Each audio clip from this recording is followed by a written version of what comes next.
Today we're going to be cleaning and servicing a Kmart branded, I don't know if this is a P-25 or a P-23. I think the information's tag is, yeah, it's just totally invisible. I can see it in there, but there's so much grime inside the case it's not, none of the text is visible. So the story behind this one is I had gone to the OK Will, which is something I do regularly, and I saw one of these in the store, which is like a once in a decade experience. This conversation has come up a handful of times recently. Certain pieces of equipment exist in certain parts of the country and other pieces of equipment don't. Around here, we still have the Lakewood Galaxy oscillators from the 80s, but we do not have box fans. Box fans over the last 5 to 10 years have gone extinct. You never see a box fan older than 5 or 10 years in this part of the country. Ever. I don't know why that is, but that's the way it is around here. And so for a box fan of any variety, much less something as old as this, to show up at the Goodwill is a real surprise. The problem was, it was in somebody else's cart. And I've wanted one of these for a long time. I used to really like metal bladed fans, and we never had one in the family. Never really saw these around here that much in the first place. I saw a handful of them, but not too often. And then, over the last couple of years, just totally gone. So after that tease at the OK Will, I eventually succumbed to trying to purchase one on the stupid eBay. So I went into the e-rip-off, and of course I got totally ripped off. I paid a fortune and a half for this thing, and it's disgusting. It's in terrible condition. It's filthy. There's busted up slats. There's rust. The guard looks like someone tried to very poorly clean it at one point. This is a serious project fan. I have a feeling it might come out pretty good, because it doesn't seem like it's terribly yellow, the guard. It's got that brittle sound to it, but it doesn't look too bad. There's only one crack by that screw. The handle is good. The logo is decent. The paint on top looks fairly good. There's a couple scratches and rust spots, but I feel like this is actually going to clean up okay. The rear guard has seen better days. There's a bunch of cracks. Cracks up here, cracks down here, cracks over here, missing slats, cracked over here. But on the other hand, now I can put this in the living room window and not feel bad about wrecking the guards with the sun, because the guards are already pretty bad. It uses the Macmillan motor with the square stator, so this is a little bit older. This is an probably early 70s model, early to mid 70s I would put it at. And the cord is that older style cord. I actually learned recently that this piece here, which we've seen on a bunch of wires over the years, was actually supposed to be like a tie for the wire. Slip it on the cord and hold it together. This one unfortunately has been slid over the plug and now it's stuck. So it looks like it's shrunk over time, and it's definitely stuck now, so I guess that's always just going to be the way that is, but that's what that was for. It has a nice long cord on it. It's probably almost 6 or 7 feet long. So this is this is a mess, and I'm not sure how we're going to get these guards to clean up. I'm going to put them in the dishwasher first, but the grime is really on there. It doesn't even come off with just dry friction, so I don't know what that is. The blades, you can see somebody very poorly cleaned the blades as well, and it looks like it has grime on there, not just dust.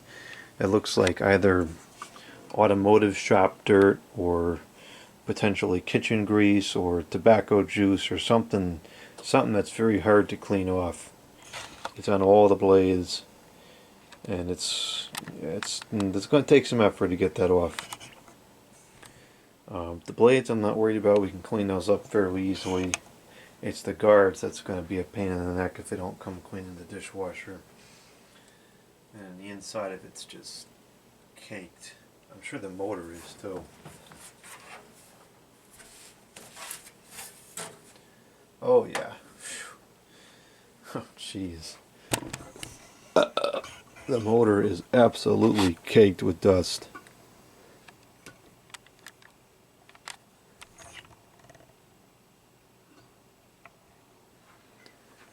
So yeah, this is it's going to be a challenging project, but I enjoy these cleanups because as long as it comes out good, it's a very rewarding and fulfilling procedure.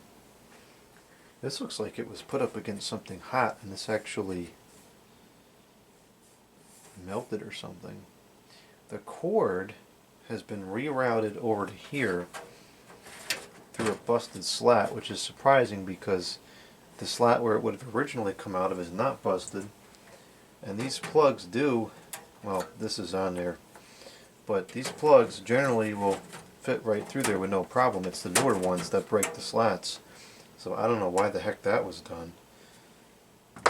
Well, let's give it a test run here. We're not going to run it for long because of the condition of the motor. It's not receiving any cooling, but let's give this a test run and see how it works. I recall being kind of disappointed by this the first time I used it. I think part of the problem is I had expected it to kind of perform more like a high velocity fan, and I was told that that's not what these do. And I don't know because I've never seen or used one. This is the first one I've ever used in person. The guards are caked with dust, and that significantly reduces performance. So I suspect once we clean this up, it should start to work a lot better. So let's start up on low. We're testing at 117 the volts. These are probably rated for, was it 2 point something amps? 2.3 maybe. Low.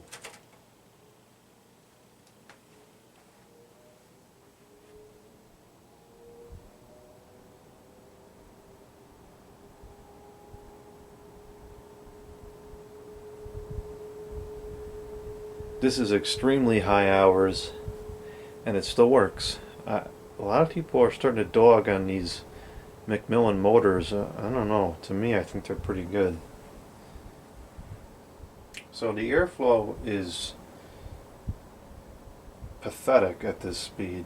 It's a fraction of what a regular 223 would move on low.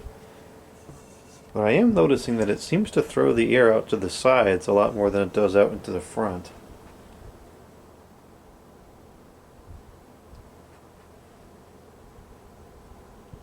That's 1.3 amps, and what a waste of 1.3 amps that is.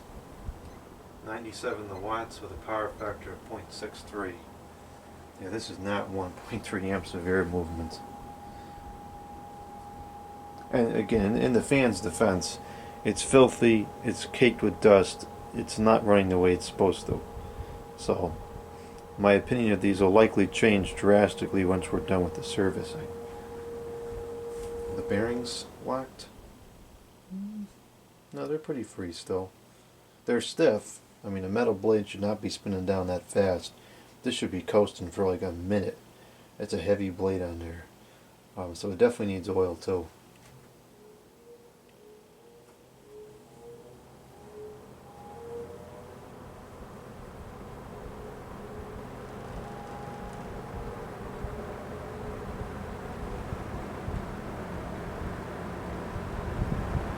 It's really just more noise than anything. I think the guards being caked up with dust is the problem. Because now it's moving pretty fast, so this should be throwing out a lot more air than this. That's 1.74 the amps, 133 watts and power factor of 65. Yeah, that's abysmal still. It's high. Yeah, that should really be throwing out some serious air. It's just hot. extremely unimpressive. It's got to be the best. Has 2.4 amps, 183 watts, 0.64 for the power factor. It's drawing a lot of power. Yeah, this is abysmal. Let's get this working good again. We'll get it.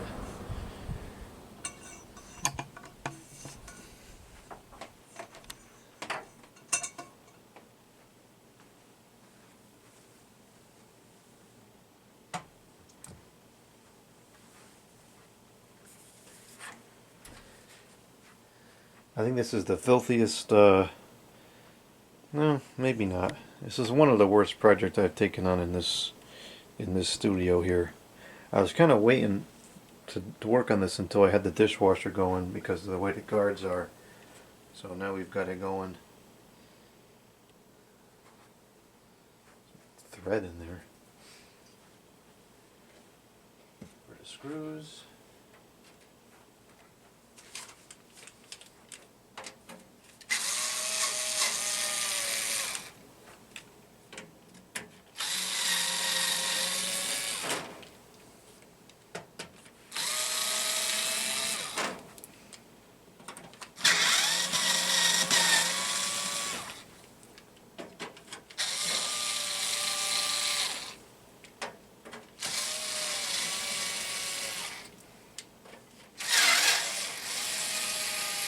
These screws are all rusted out.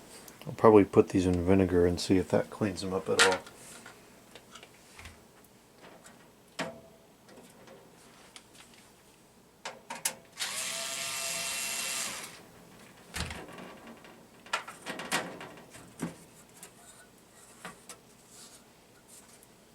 Yeah, that's pretty bad.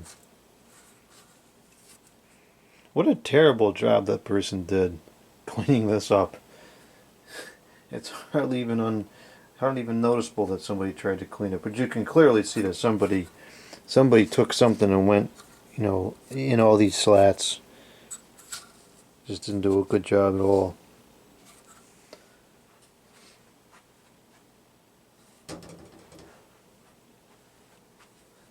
I don't see why this shouldn't move air like a high velocity fan. It's a good blade.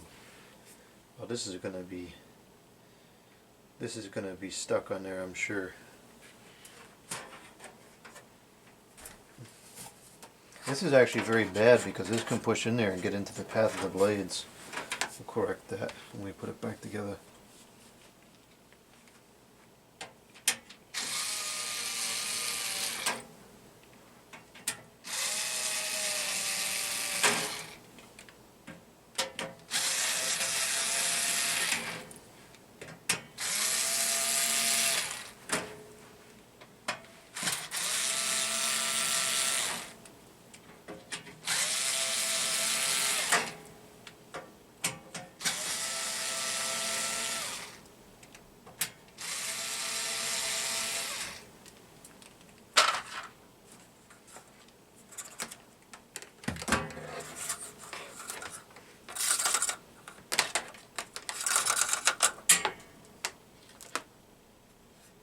Yeah, this is very sticky in here. This is my least favorite type of dust to work with. It looks like somebody tried to use a very stiff bristle brush on this. That's what the pattern looks like on the dirt where it came off.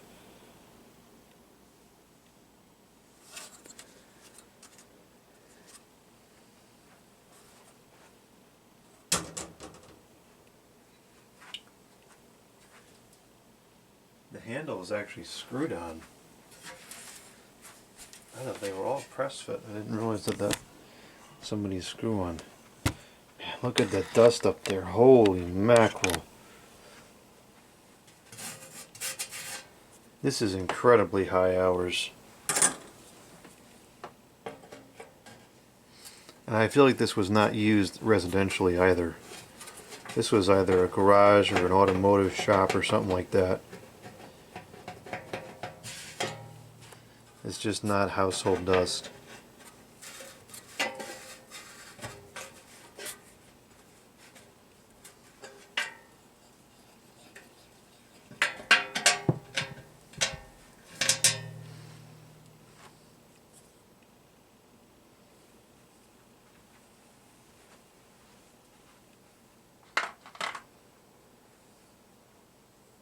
I'm not going to put the handle in the dishwasher. I don't want to make it brittle. You know, from the heat in there, I don't know if that would do any damage. Not worth the risk. We'll just clean it with melamine foam. Oh man. I've dealt with worse, but this is definitely, this is up there.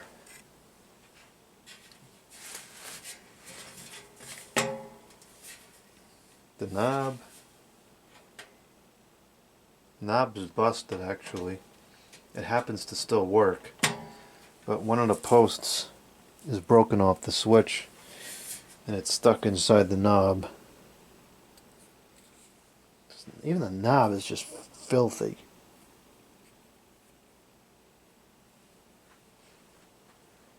Well, that's all that would go in the dishwasher is the cards. The rest of it I'll do by hand. I'm not going to put the knob in the dishwasher either. Oh, here's the information tag on the motor. That's 2.4 amps, and the information tag on the bottom is no longer with us. There's only about half of it still there. Alright, well, this ain't getting any cleaner by looking at it, so let's go over to the dishwasher and get it loaded up with the guards, and then we'll come back to the bench and try to get this all disassembled.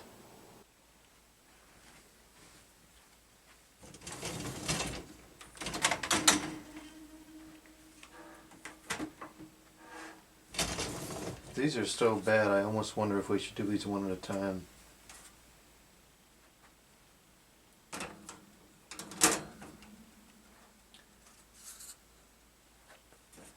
Maybe I'll put the worst one on the bottom rack and I'll put the other one in the top.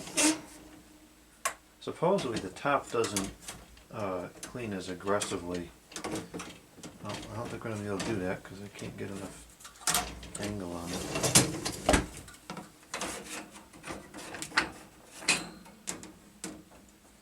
This is a very tight fit in here.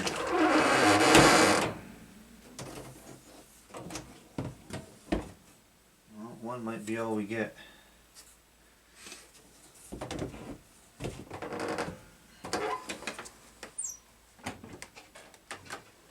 Yeah, I think we're only going to get one at a time. That's fine. I'd rather run it twice and get good results than put both in there and have to run it twice anyways because it didn't work. We're going to need a lot of soap and a lot of TSP on this one.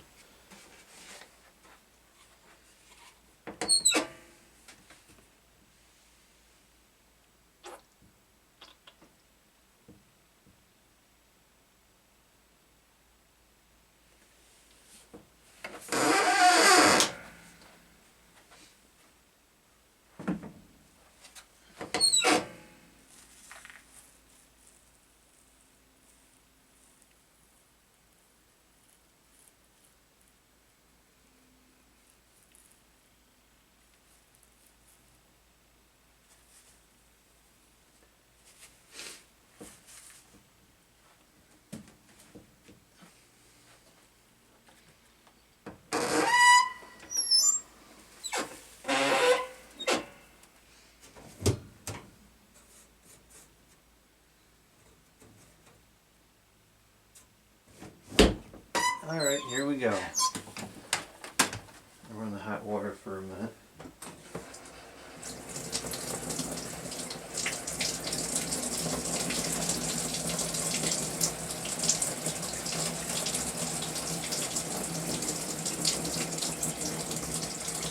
Hot water broken? What the heck? There it goes.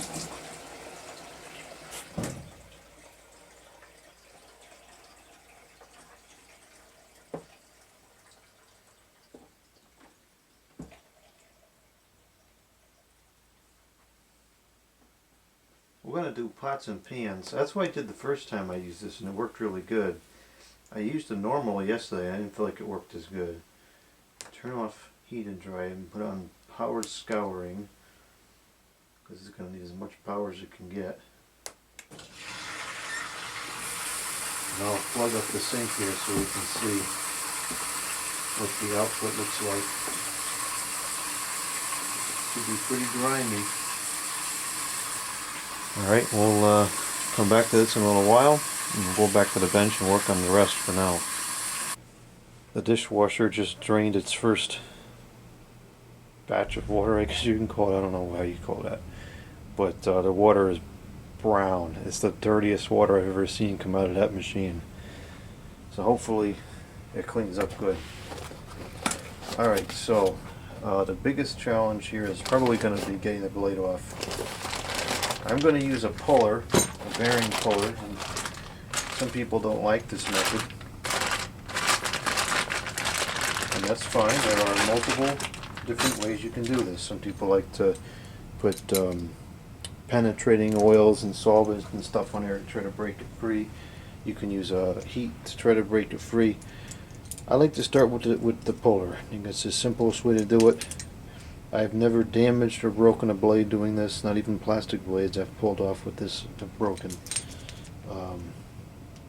You know, if you function carefully and slowly, it's not going to break, or it's just very unlikely to break. So that's how we're going to do it. If it doesn't work, then we'll try something else, but we'll start with this.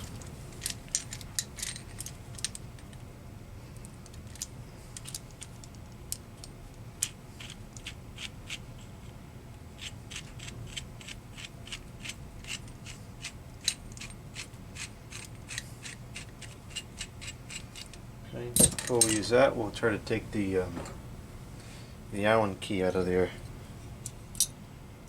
Or I'm going to try, we have to take the Allen key out first, otherwise it's definitely not going to come off.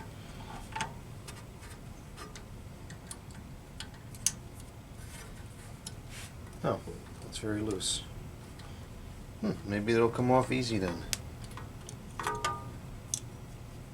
I wonder if the person that poorly cleaned this tried to take the blade off and was not successful, because these are very seldom loose. Yet that was already broken free. That didn't. Someone's messed with this in recent times. That should not come off anywhere near that easy. Oh yeah, that's stuck on there real good.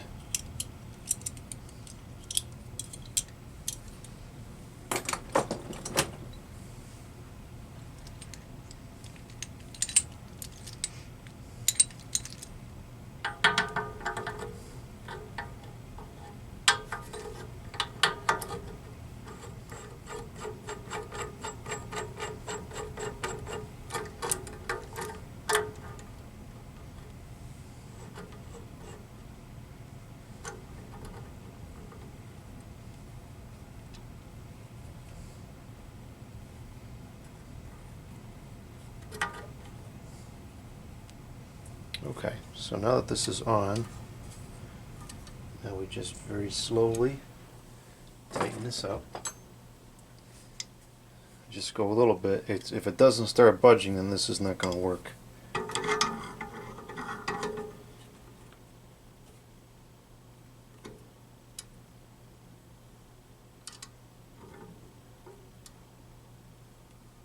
It's coming. Watch it very closely.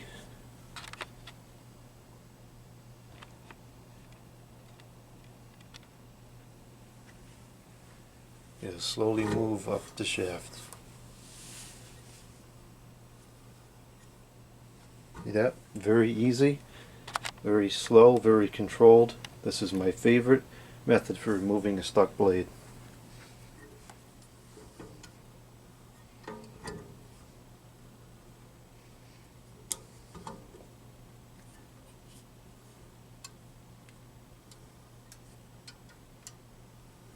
Nothing is getting damaged, nothing's getting bent, nothing's going out of balance. It's just very clean and controlled coming off the shaft.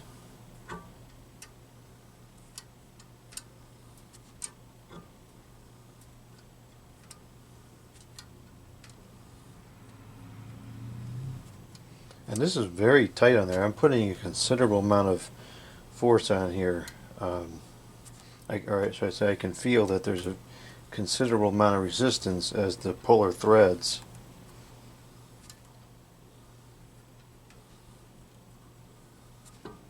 And this takes a minute, but you just go slow and it'll eventually pop right off.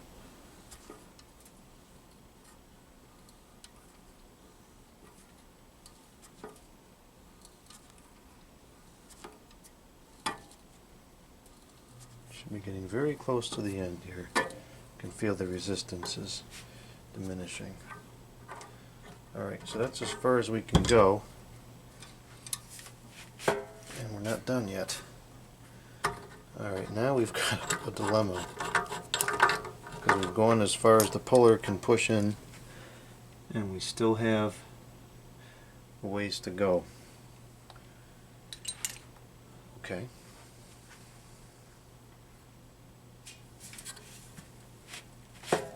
It's still totally stuck.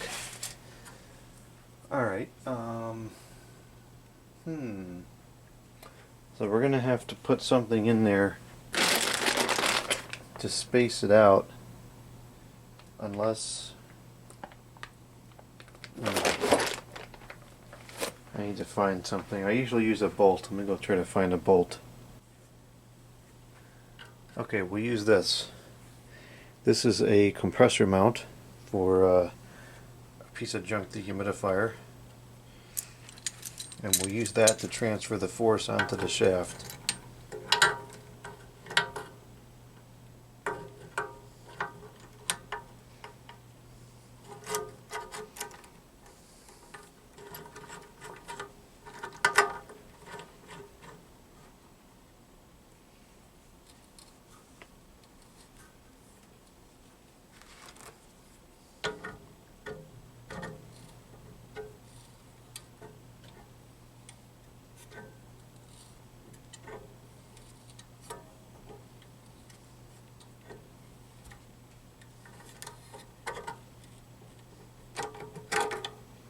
There we go.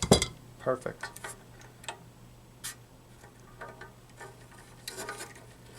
I don't know why people don't like this method. It works great.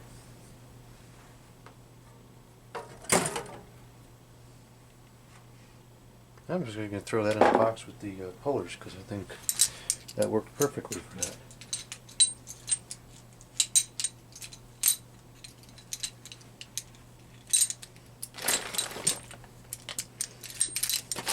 I have this weird thing where I like to compile all the tools that I used in a particular project and to see how many we have to go through to actually complete the task. I just noticed that the sun is coming in the afternoon and shining on these fans. That is no good. I'm going to go grab a piece of cardboard.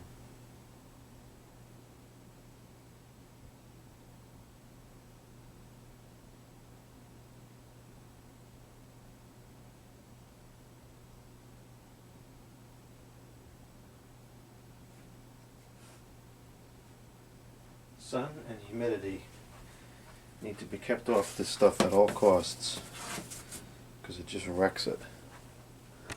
Okay. So here's the motor. The shaft is very dirty. It's kind of a little bit sticky from whatever that was on there on the rest of the fan. So we need to clean up the shaft because we're not going to be able to slide the bearing off.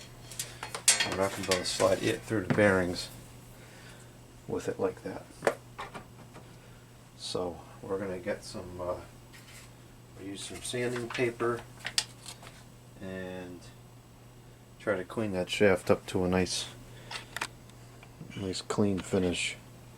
It's pretty bad the way it is now.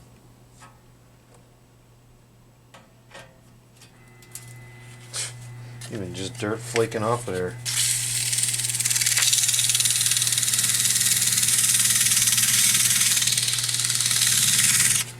I'm going to go to low so it doesn't overheat as fast.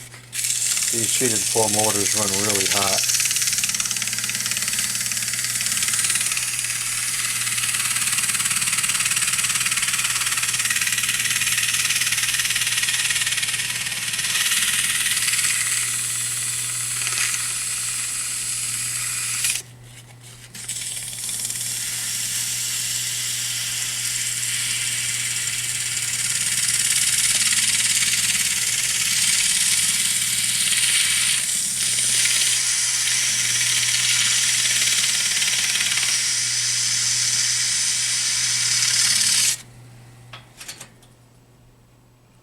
Alright, that's looking a lot better.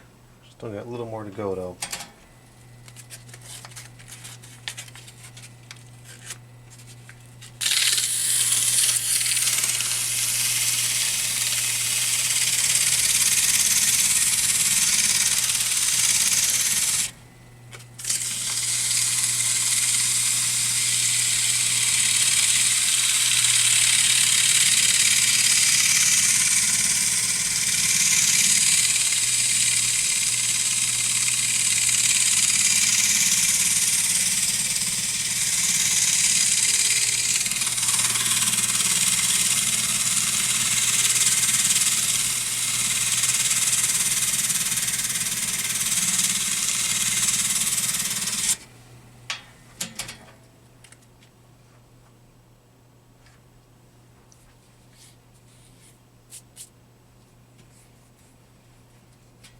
Alright, that feels pretty good now.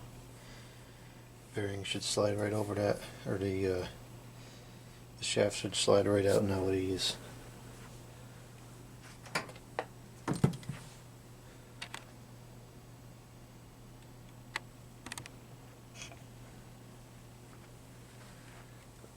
Okay, I don't even know where to start inside this thing. It's so caked.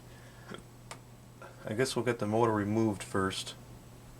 So we have these little, I hope these come off okay. These feel brittle. Little plastic things holding the wires on.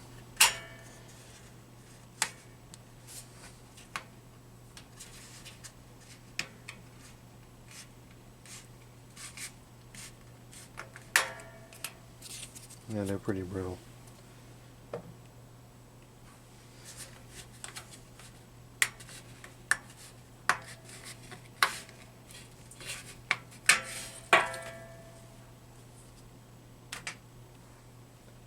Okay. Don't need to turn it on anymore.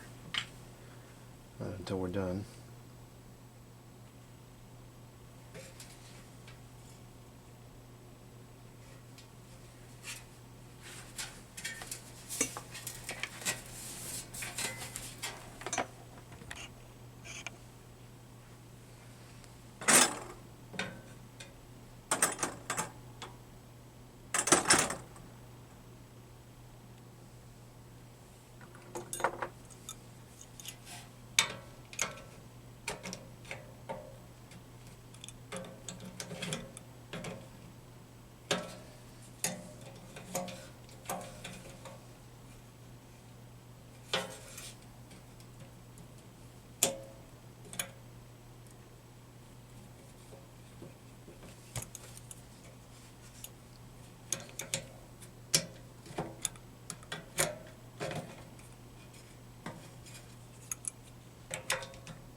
The switch is all wrapped in plastic, which not something I've seen before on these fans.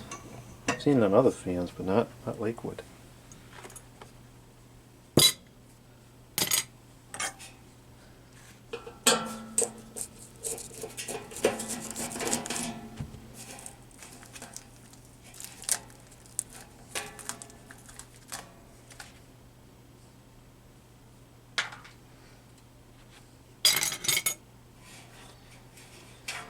Okay, we have a strain relief in here, which is one of the more difficult things to remove because it's not really intended to be removed. I'd rather not even mess with it. I don't feel like we need to have enough slack to work on the motor without messing with it, so I think we're not going to.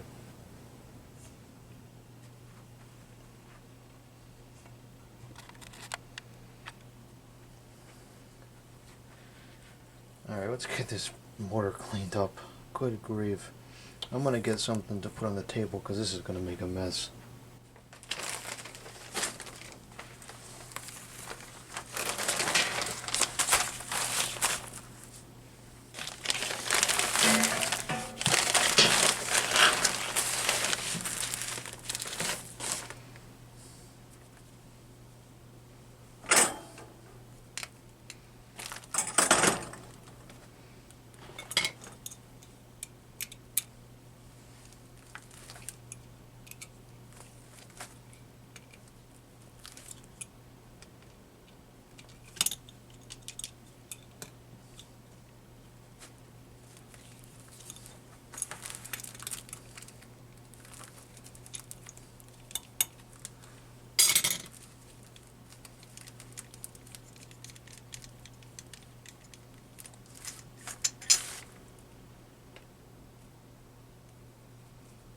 Even the screws are filthy. Wow.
One of the thrust washers stayed inside the motor.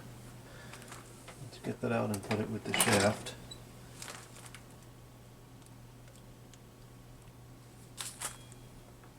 Actually, there's two of them in there. And incredibly, there is still oil in here. Actually, a fair amount of it too. I wonder if this has been oiled. These things did seem to hold the lubrication for a very long time though.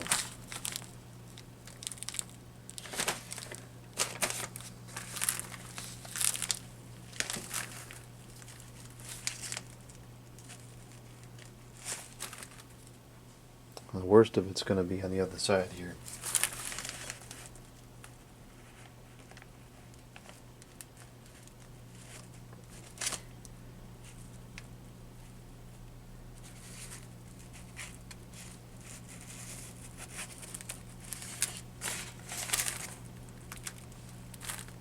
Okay. Actually, that's not too bad. I've seen worse than this. It just looked bad on the outside. I got a brush to clean this with.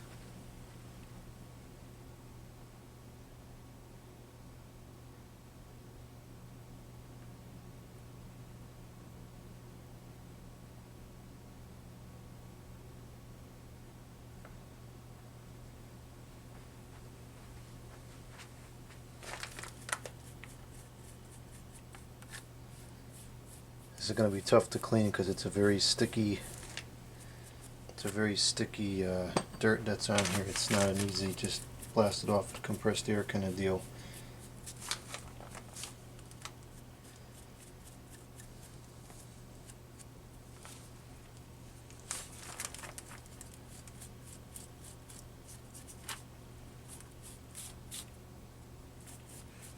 And this is not going to come perfect. It's not worth messing with it to that degree. We are going to have to do some revarnishing though. We've got a loose wire right there. Let's see if I uncover any other ones. Yep. Oh wow, that's pretty bad right there. That's really bad. Alright, we'll have to do some varnishing on this.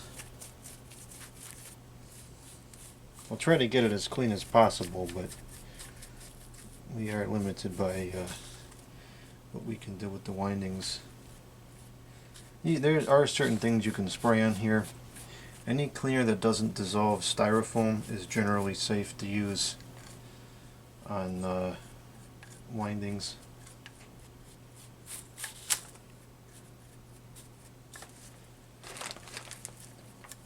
I'm more interested in getting it clean so it can breathe and not overheat.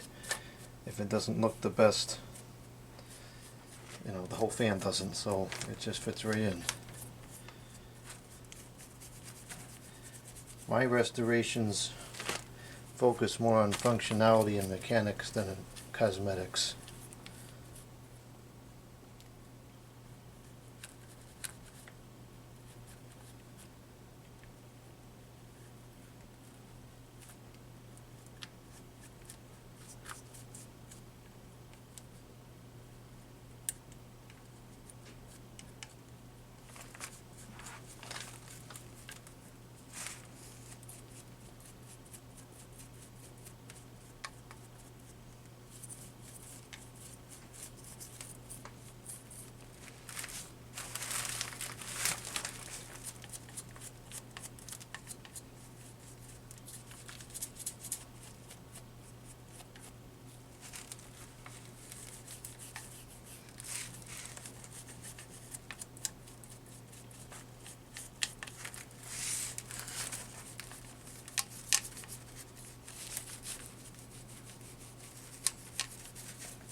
Wow, look at that. All these wires are totally loose. That's terrible.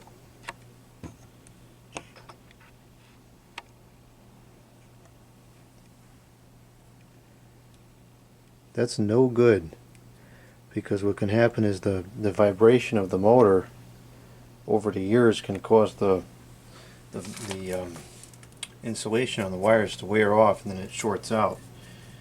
And that's when you get what's called a burnout condition on the motor.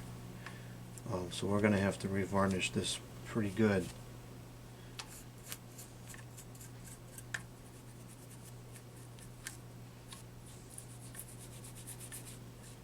This is very thick gauge wire. I'm impressed with this for just a basic household fan. And these really were very good motors. I don't know why certain people have so much commentary for these things.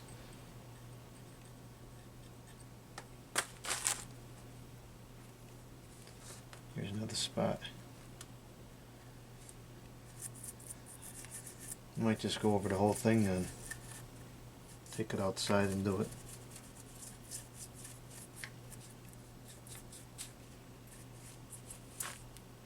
I will blast it with some compressed air before we spray the varnish, just to get any stray dust off. It's still there.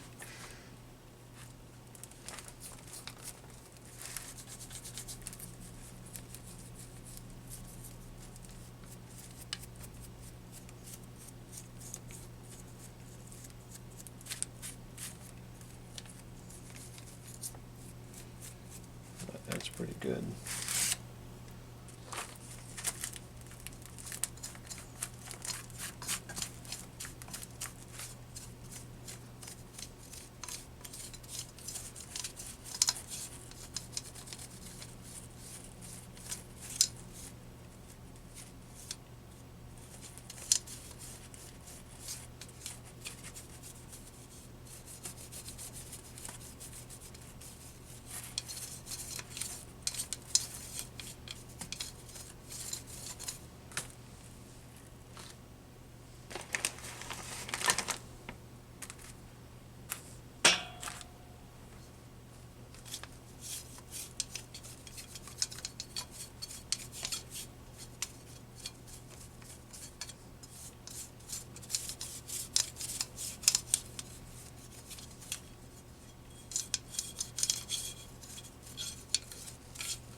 this should clean up to be like new.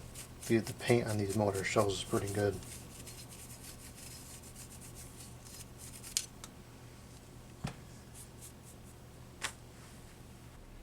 I want to wash this motor shell before I do the varnishing, because I'm going to stick it in there afterwards to let it dry.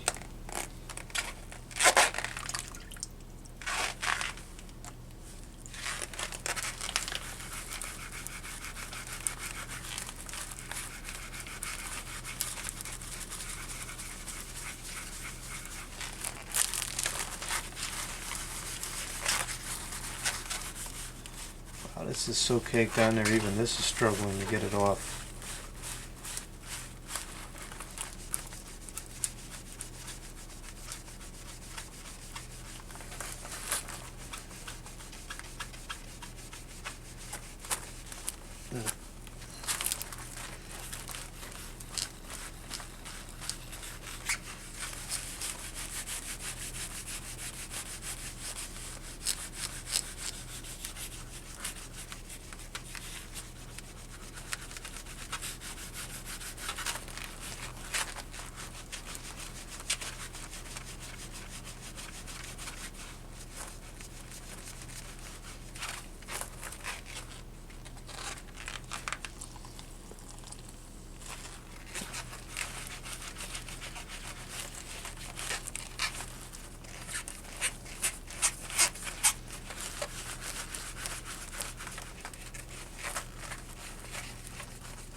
Well, this is not coming out as good as I thought it would.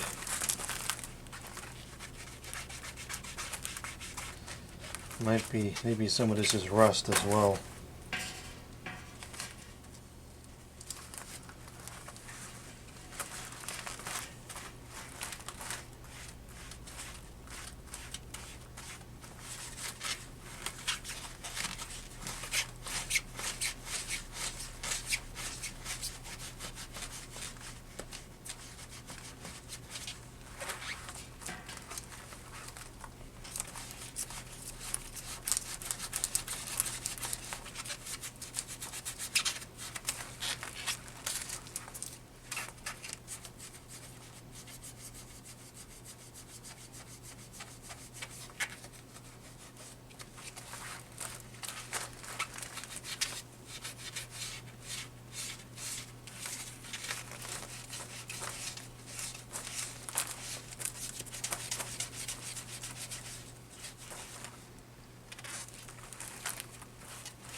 Yep, that's about as good as that's going to get without a repaint.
Now we're going to clean up the shaft.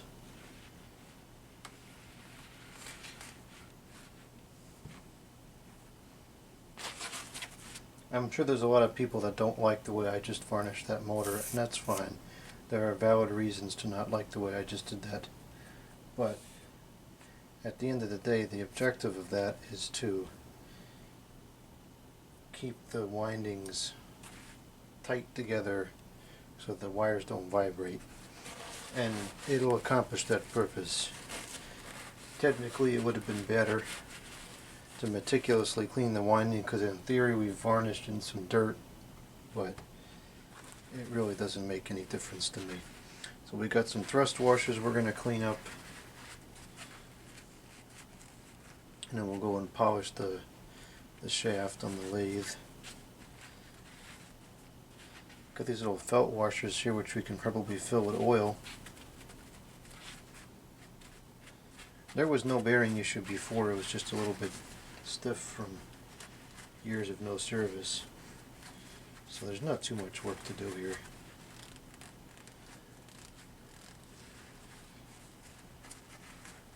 It's currently 46 degrees out and it feels like spring relative to the way that it's been. I kind of want to go down to the ice cream store and buy some ice cream.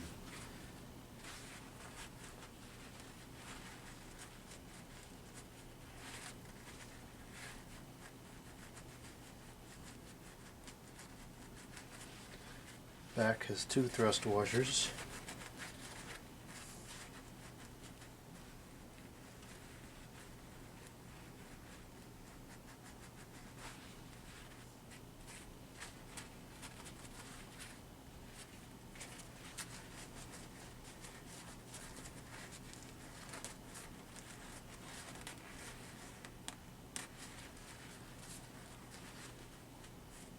Okay, that's all cleaned up. We'll take this into the garage and clean this up now.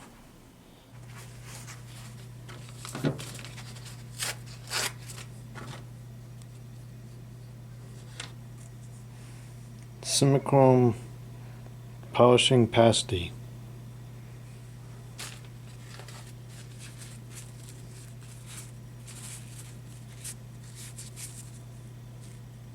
Very small amount. That's adequate.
Okay, now we're going to clean the bearings.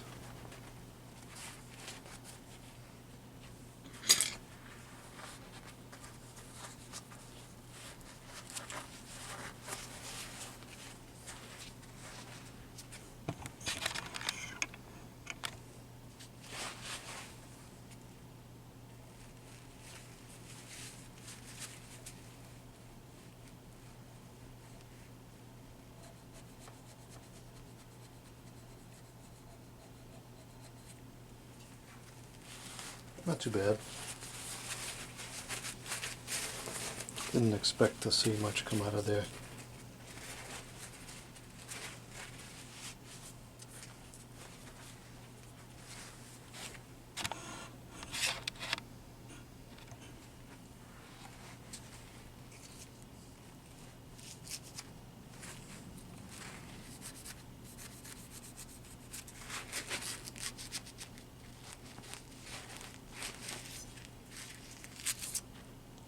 Also not too bad.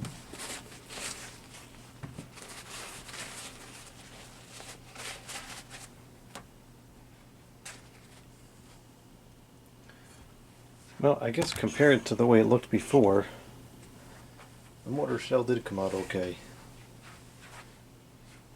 It's just not perfect. Certainly much better than it was. No doubt about that. Alright, let's get this side cleaned up as well. Then we will lubricate everything back up and we'll put it together.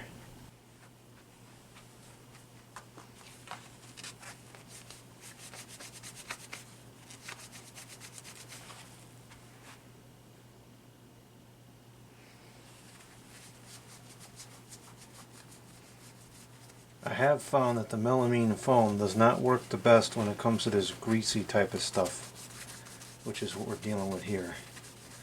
And that's why it's not working the best. If this was all dry dirt, regular household dust, it would take this off no problem.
Okay, for the oil, the back's a little bit more simple because the shaft there's no opening on the back, so we can just pour oil in the hole and it will get absorbed by the wick. There is wicking material in between the bearing and the shell in this space here. So oil needs to go in here. This is where the oil port puts the oil. It's inside here, like this. See how it just got absorbed?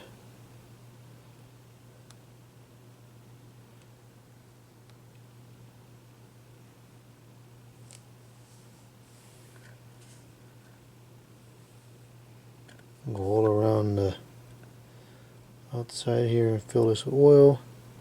We don't have to go too crazy because these are easy to service. It's got oil ports. We can just add some more oil at any given time without having to do a full teardown like this. That's the way it should be.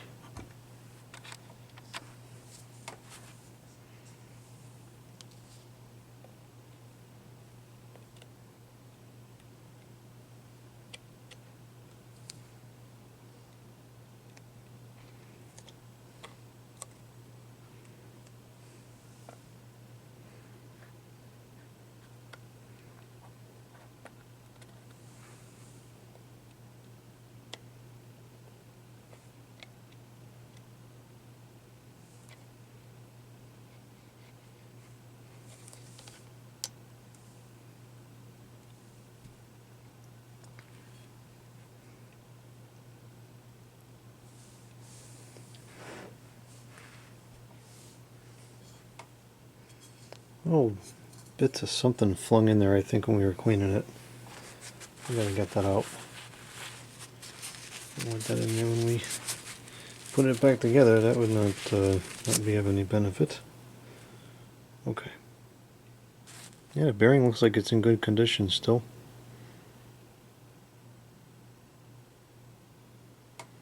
Alright, so now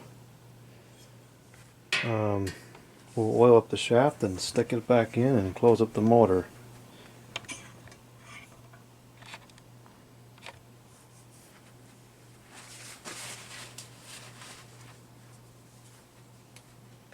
The shaft has like a mirror surface to it now. It should spin real good.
It doesn't really matter if oil gets in on the rotor, but it doesn't need to be there. There's no reason for it to be there.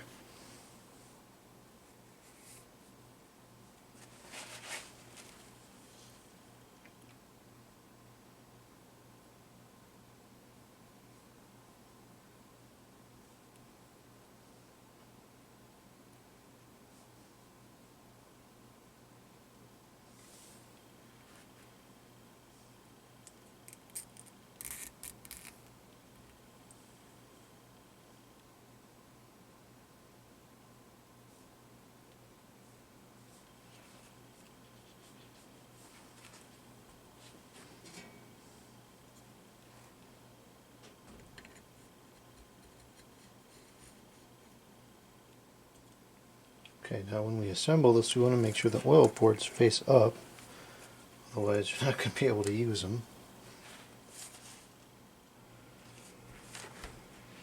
And there we go. Motor's back together. Just put a hair of oil right in the top here just for good measure to start it off with.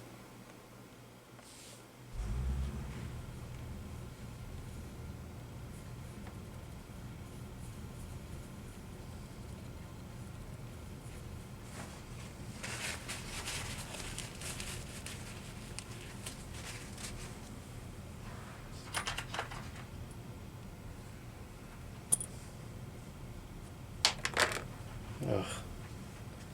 There's the bolt.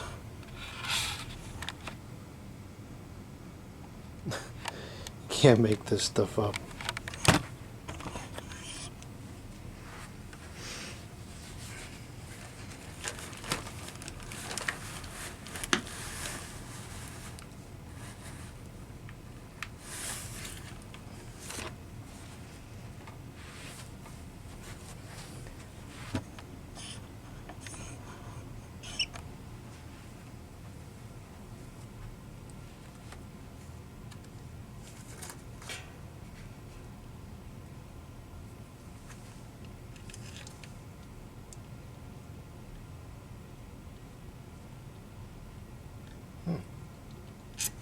Did we do something wrong here? Yeah, something's wrong because the holes don't line up.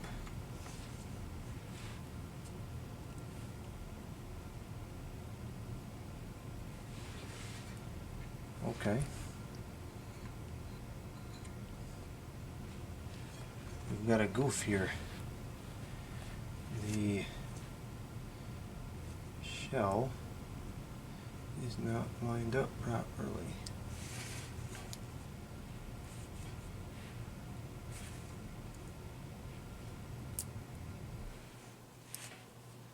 There we go, now it's lined up properly.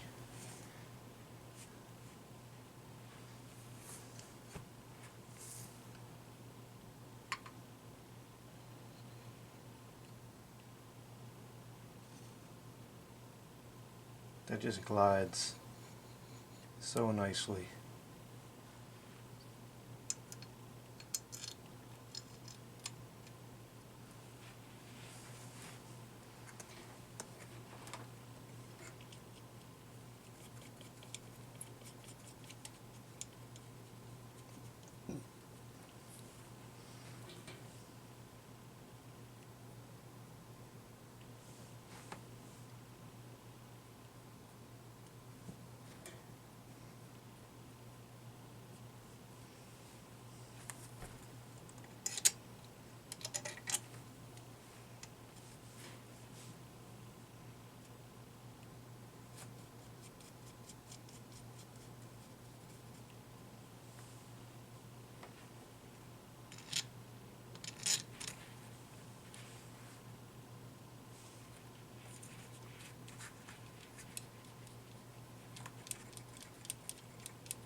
Now sometimes, this is not one of those times, but sometimes when you put the motor back together, it's not aligned correctly and the shaft will be very stiff.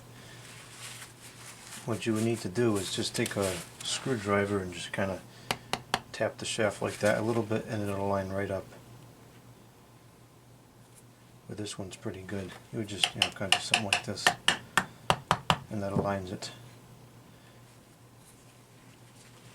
It's a very happy motor right now.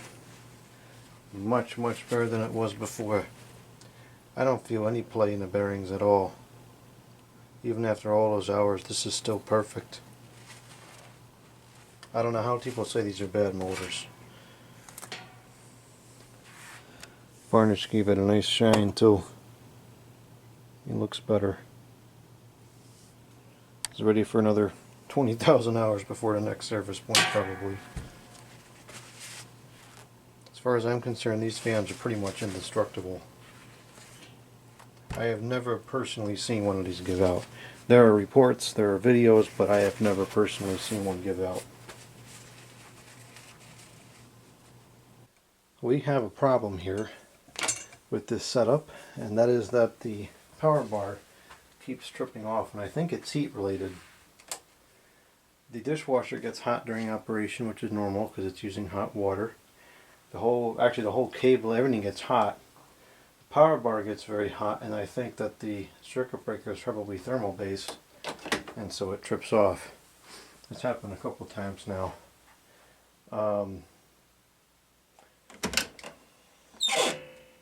It looks like it was pretty much done anyways, and in fact it's perfectly clean, so we'll just take it out now. I think it was probably towards the rinse cycle anyways. Let's go take a look at this in the studio. Actually, I guess you can see it pretty good here. It's perfectly clean. It's amazing how well this dishwasher works. That's great. So I'll put the other one in here.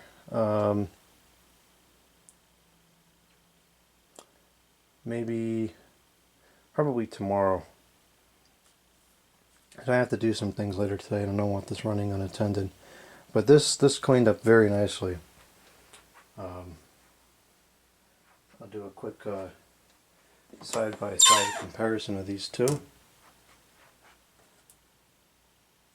Now granted, that was the dirtier of the two, but look at the difference. That's incredible.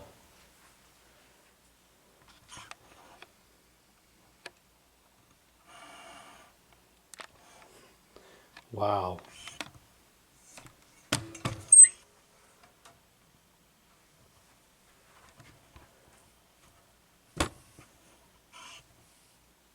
For now, I just plugged it in somewhere else and we'll figure out this problem later. Shouldn't be too difficult to solve. Oh, that's full of water still.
Okay.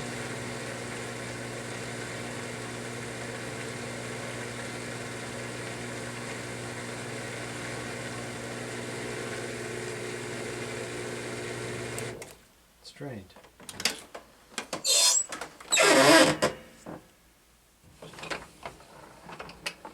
Actually, you just leave that shut and stick this right in. I can't believe how well this works. Every time I use it, it's amazing.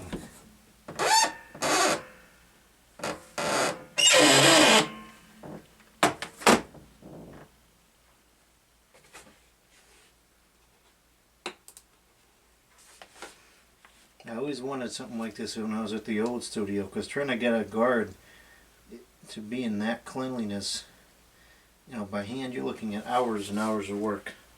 Tedious, annoying work. But this is great. This is a little more expensive because we got to buy the TSP, we got to buy the soap, but for the couple dollars it costs, I mean, it's well worth it. My time to not sit there and clean it manually is well worth whatever the TSP and the soap cost.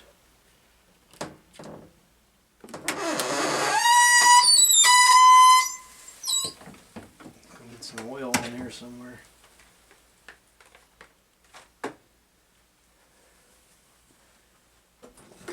Run the water till it gets hot.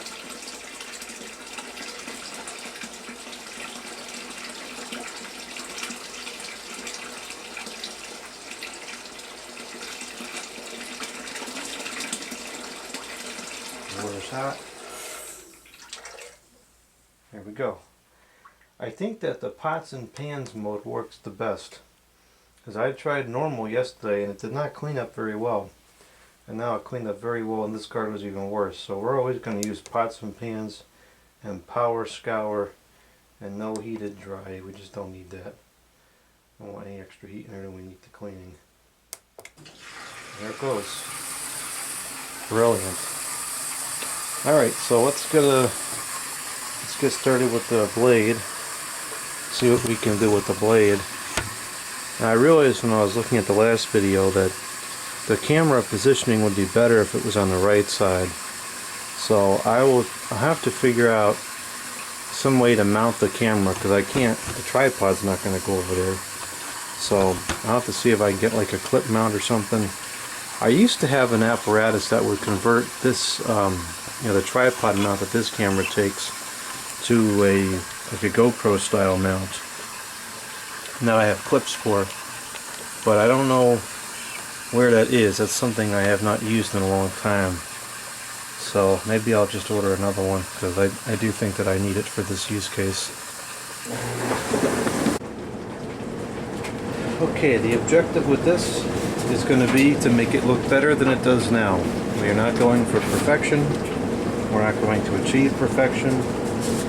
I've seen some people spend hours polishing these up to a complete chrome shine. It looks beautiful. I'd love to have one like that, but I don't have that kind of time. So we're going to clean as much of the grime off as we can and make it presentable. And maybe someday when I retire and I have all the time in the world, I'll polish it up. Who knows?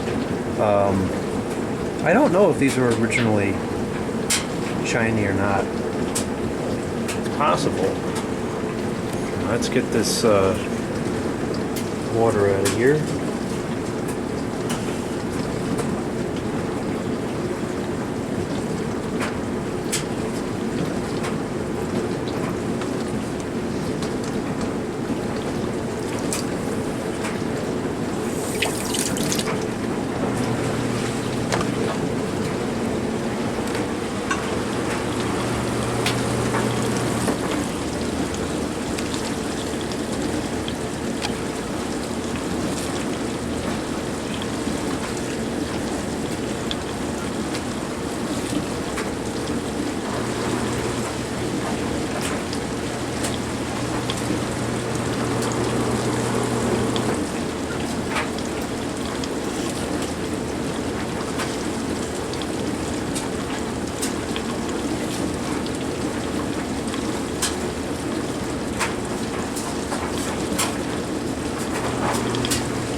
It's gonna be a little noisy over here because the dishwasher's running, but nothing I can do about that.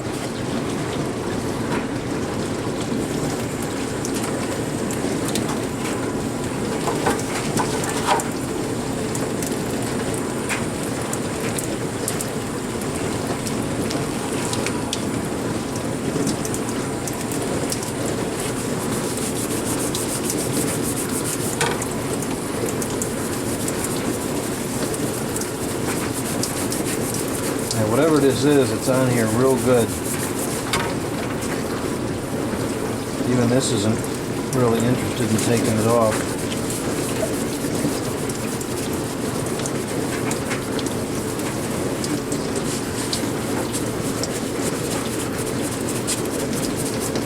Actually, it's got some shine to it. I wonder if these were shiny from the factory.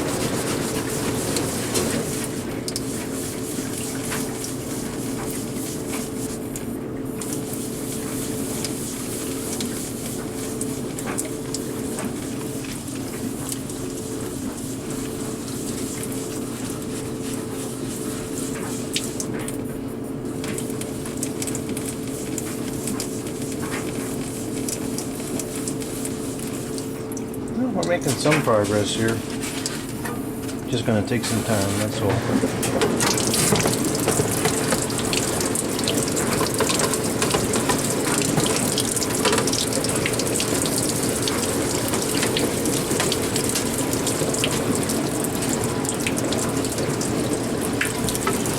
I don't want to bend the blade at all as I clean it. That's why I'm trying to figure out how to hold this in a way that's not uncomfortable but not going to bend anything either. I'm afraid that the previous person who cleaned this might have knocked everything out of clock if he or she was not careful with the wiping.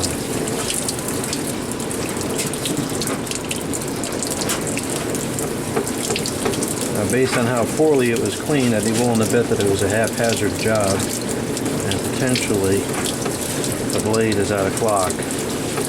Well, we can fix that, but I just don't want to make it any worse than it already is.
time when I get a new piece of foam,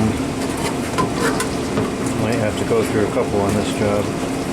Well, that's a big improvement.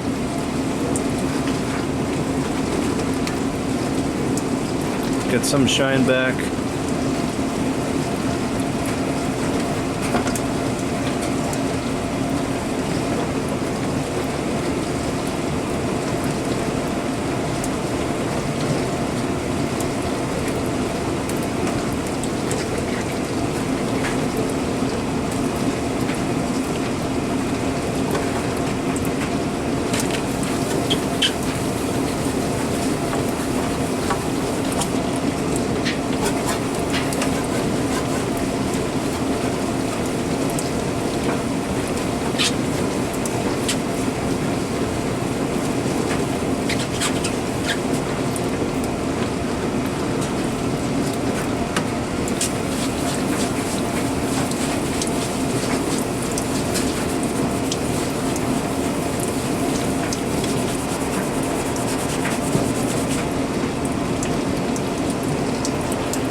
I think that's about all we're going to do per blade. It's, for whatever reason, it's becoming difficult for me to hold my hands like this and exert a lot of pressure for an extended period of time. I don't know if that's what that is, if I'm just getting old, but I think I'm going to have to be content with that for now. I would have to use some kind of a buffing tool to go any further. I still got to do 5 more sides like that. I have the whole back of it still too, you know. It's going to take some time.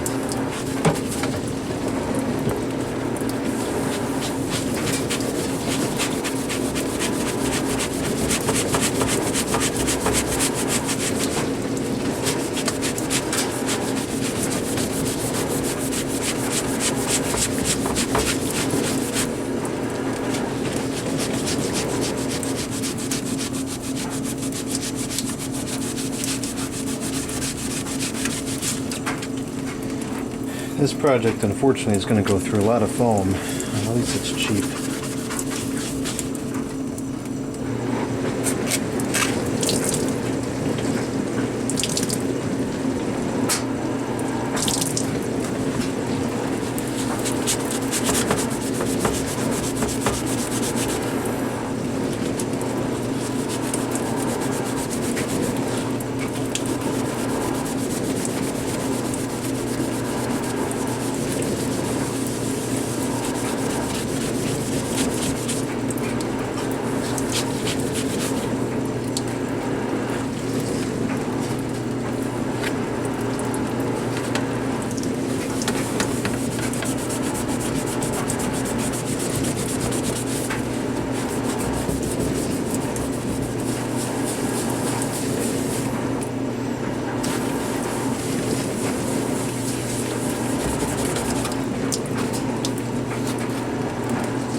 This blade feels like it's the worst one of the three in terms of how much dirt's left on there.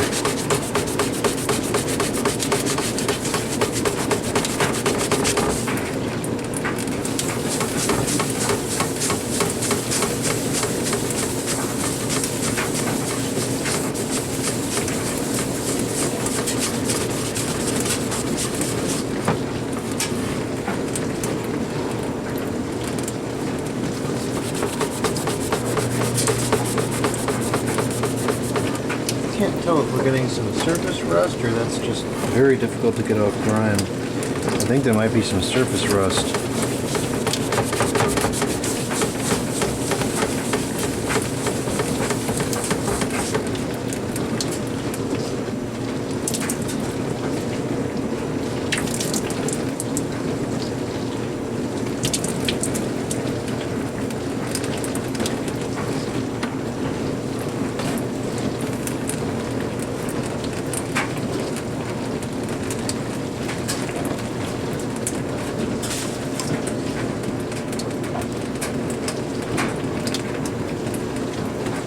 Doesn't look like much on camera, but it's a pretty big difference in the person.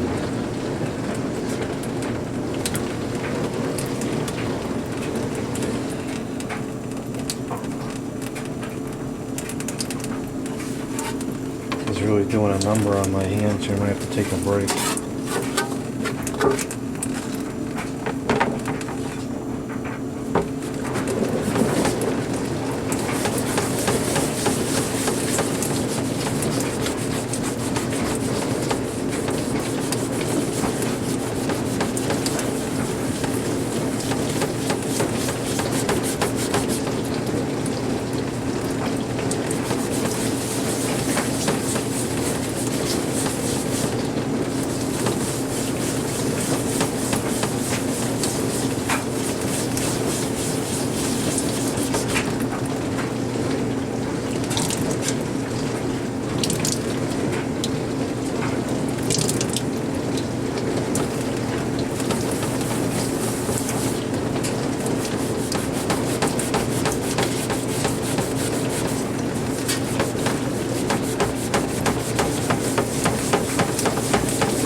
That's about all I can do on this for today.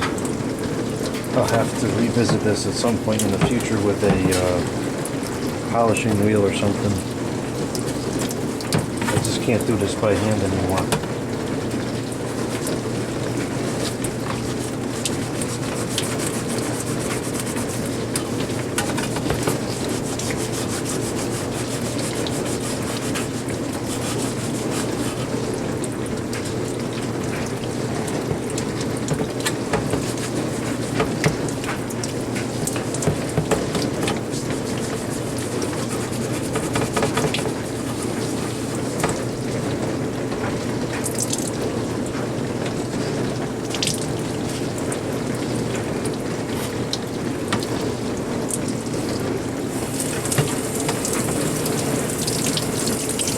It still looks pretty bad, but it looks better than it did.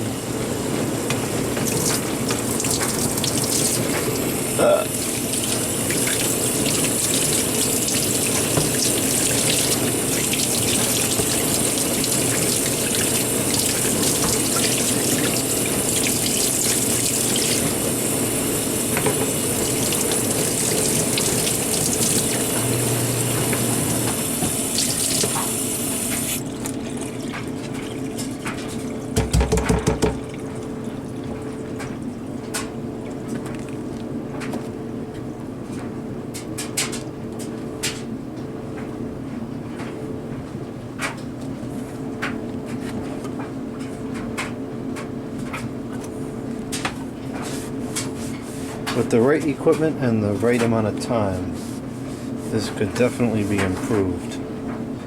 I don't have either at this current moment.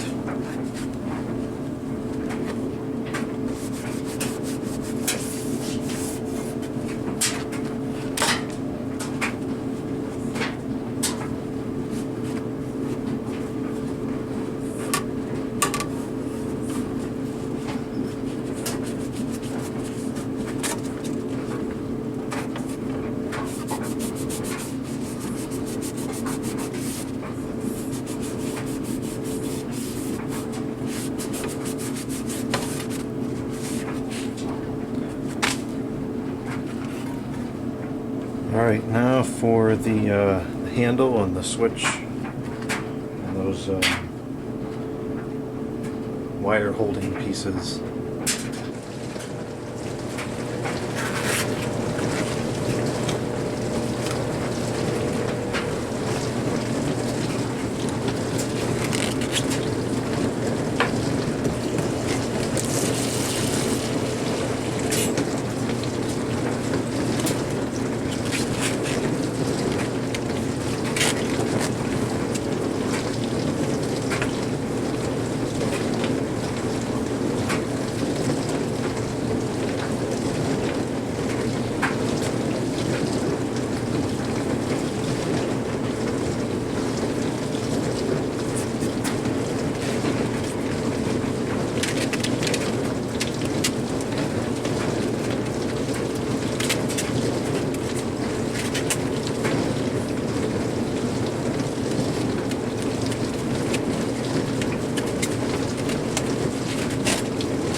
It almost seems like some kind of paint. That's not going to come off with this.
still little bits of grime inside the knob. I'm going to have to let this soak probably overnight to get it to come out. That's fine, not a big deal. I can do that in the future. A lot better than it was. Although we do have a potential problem here. That little piece of plastic that was in there has fallen out since.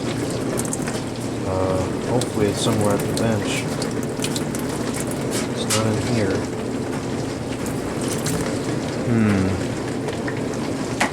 I don't know if this switch is going to work without that little piece of plastic. Well, we can always replace the switch. That's a standard part.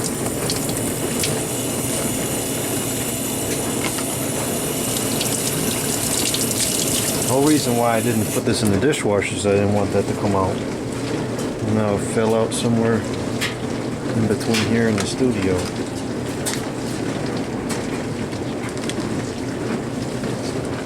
Let's see it on the table here.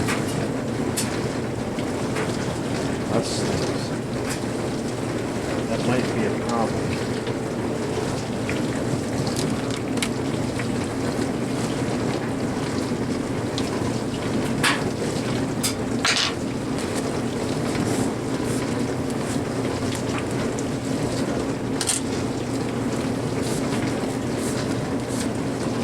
I don't know if the whole cabinet is going to fit inside this sink. I guess we'll find out pretty quickly.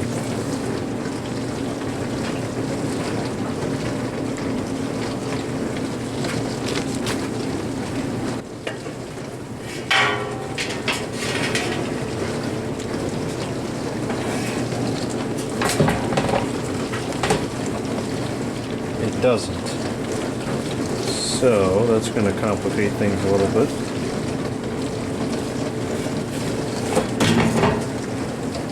So we can do that. It's not ideal, but it'll work.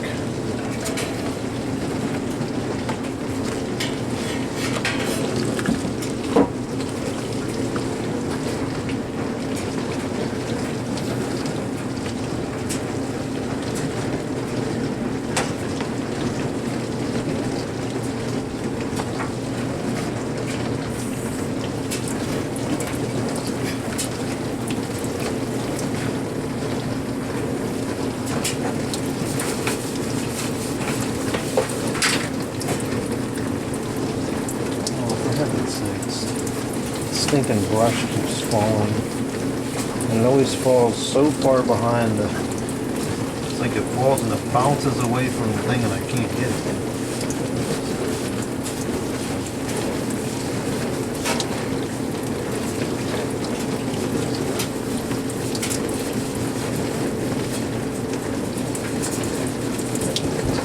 Yeah, this is mostly rust in here.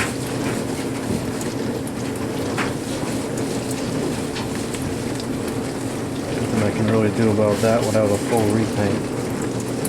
And on the side of it, that's all rust too.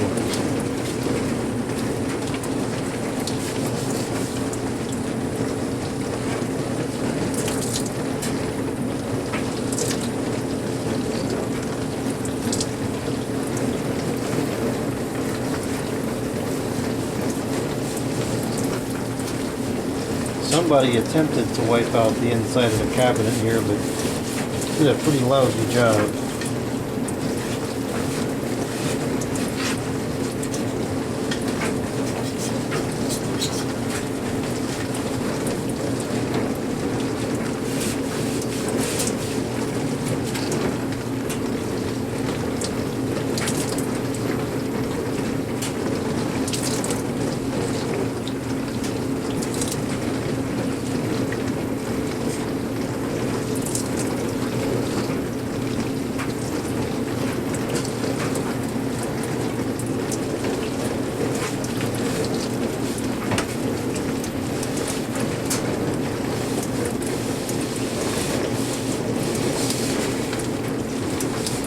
Should probably be stripped and repainted inside just for the sake of rust control.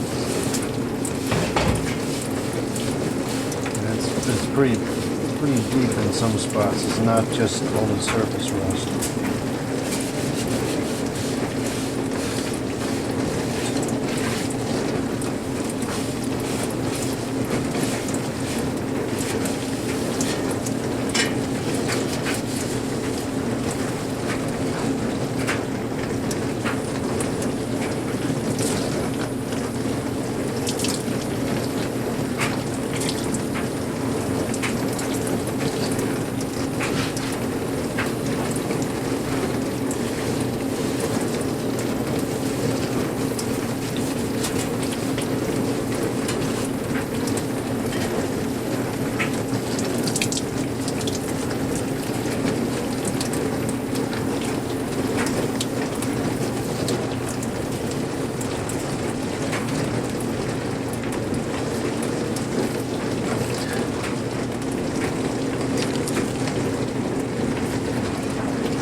realize you probably can't see any of this on the camera.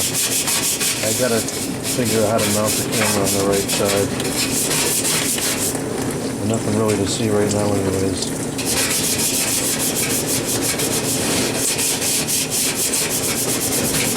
Just brushing off what of the rust I can.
That's all just solid rust down there.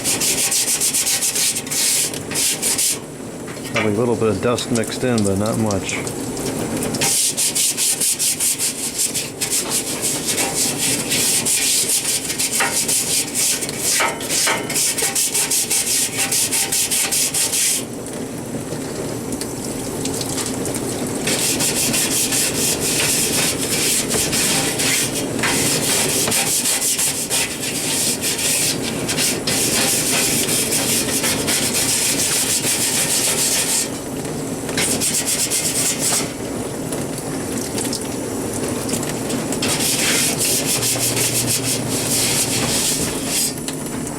That's not good.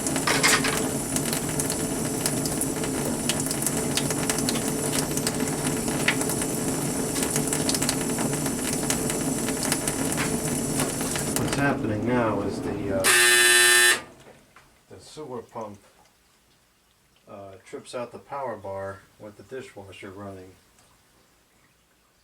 and that's a very big problem.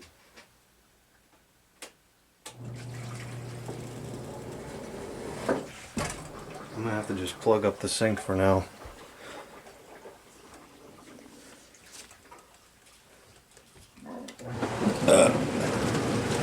Where's that plug?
rust too.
I think this is going to be a candidate for a full repaint.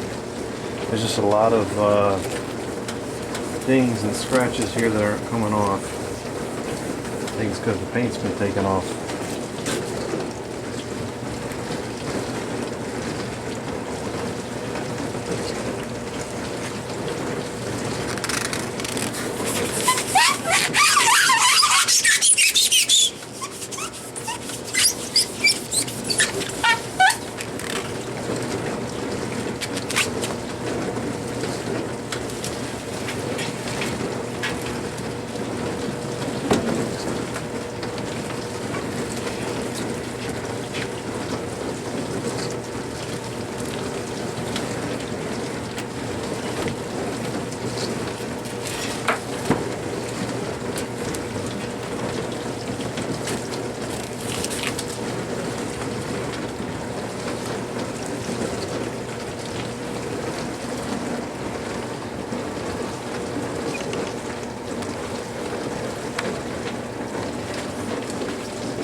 Out of everything on here, the stinking switch logo cleaned up beautifully.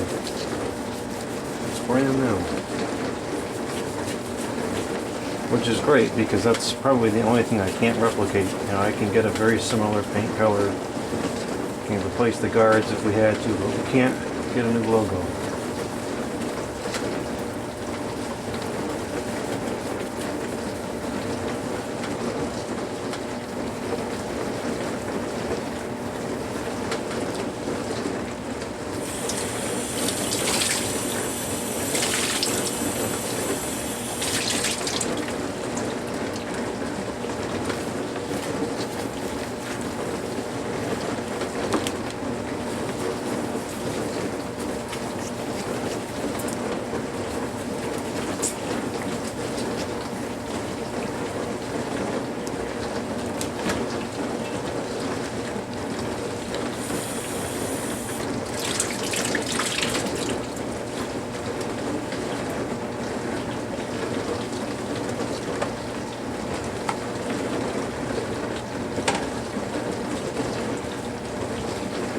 Alright, I think that's about all we're going to do for the cabinet, because if we really want this cabinet to look right, it needs to be painted. There's too much rust and too many scrapes and things out of the paint.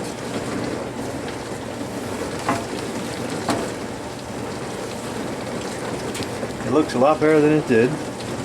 It's presentable now, at least on the outside. Just a little beat up, that's all. But, you know, this thing is almost 50 years old probably, so to be expected. Sure, I won't look too good in 50 years from now either.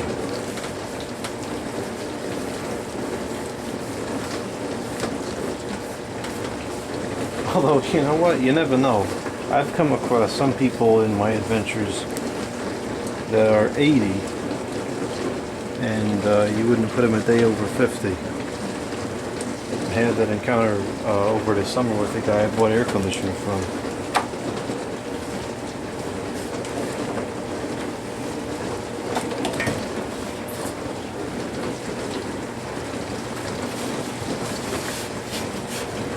Rust.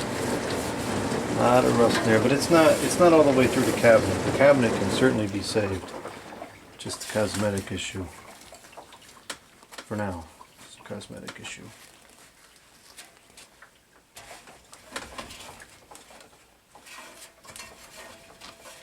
Alright.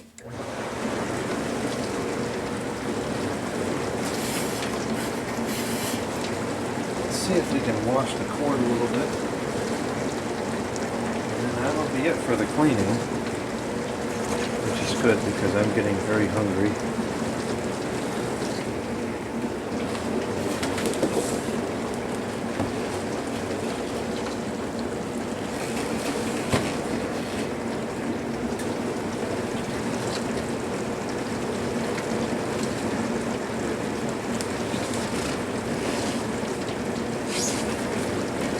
I don't like to work while I'm hungry because the quality of the work usually goes down.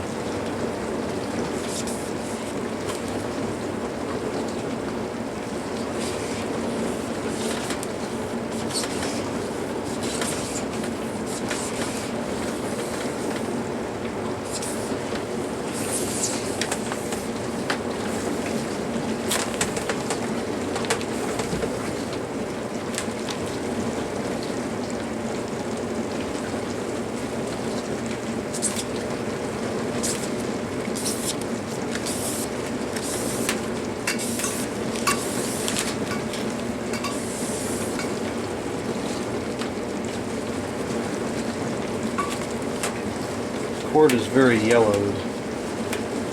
It's a shame that this cord wrap thing is stuck on there, but that's the way it is.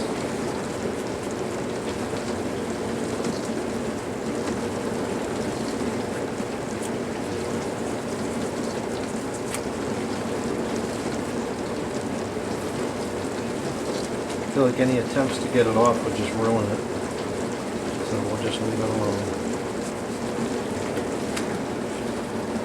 Alright, let's go back to the bench and start to reassemble everything. Okay. Okay, let's begin reassembling.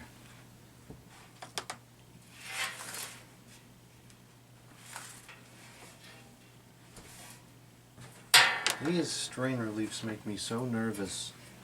It really pinches the wire and it's just, I don't like it. Just had an issue with one of those, actually break the cord. Yesterday's video, well actually I filmed it yesterday, I have no idea when it's going to be scheduled in relation to this one, but they told me the fan was unreliable and it turns out that the cord was broken inside the strain relief. So here's the motor, just cleaned up pretty good, looks okay now. It's clean, it's varnished, it's oiled, it's ready for a lot more hours. So, bolts out.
I will say this is much nicer than the way that Lasco did it, as opposed to that, you know, that sticky globs or whatever it is that they would put in to keep the motors and the wires in place. This is much nicer, but these things are going to start getting delicate with age.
I suppose we should probably test it before we go any further. Make sure everything is still electrically sound. The switch does still work even though that tab is missing.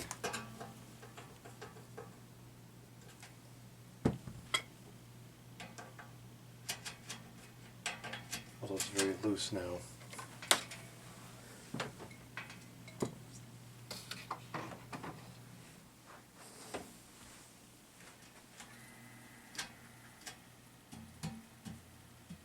Cage isn't live, everything seems fine. All 3 speeds is working. Good. Copacetic, as I would have expected. Alright, now we'll put the blade back on. You know, actually it looks like this blade has been off before because there's at least 3 different spots on the shaft where I can see that it was screwed on. So this, who knows how many hours this thing has on it. It could potentially have been cleaned 3 times based off of that. That's going on crooked. I should have, dang it, I should have really sanded down the shaft with a much more aggressive piece of sandpaper to fix this problem. But I didn't.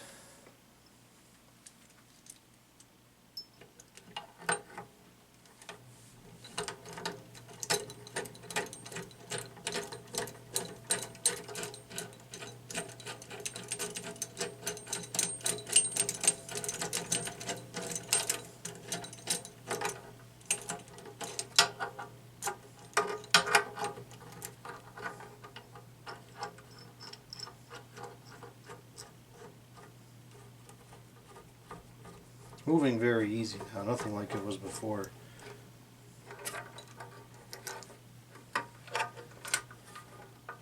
I think I'll probably just tap it on for the sake of time. I have other things I need to do today. And this has already eaten up quite a few hours. Hey, look at that. There's the little piece of plastic from the switch. It was on the floor. Alright, it's gonna put it over there for now. In a perfect world, we would sand down the shaft a little bit more, try to clean the inside of the blade. This doesn't stick anymore, but since we have to revisit this anyways, I'm just going to do it like this.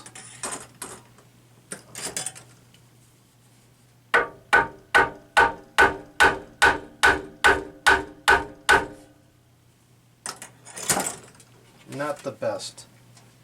Actually, probably just about the worst, but it'll get the job done. Bearings are much happier than they were before.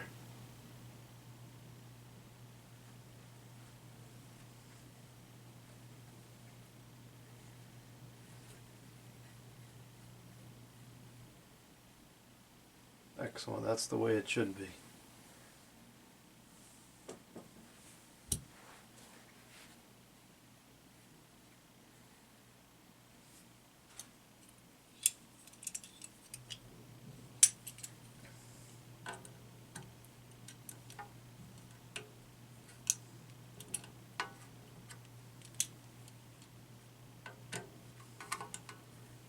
I could tell the blade had previously been removed based on how loose the Allen key was.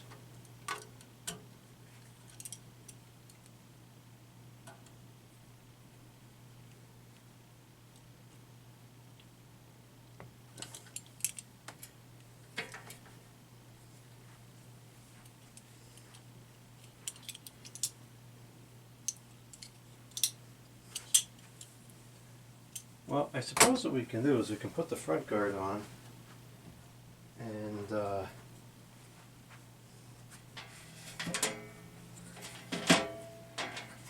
it looks a lot better than it did.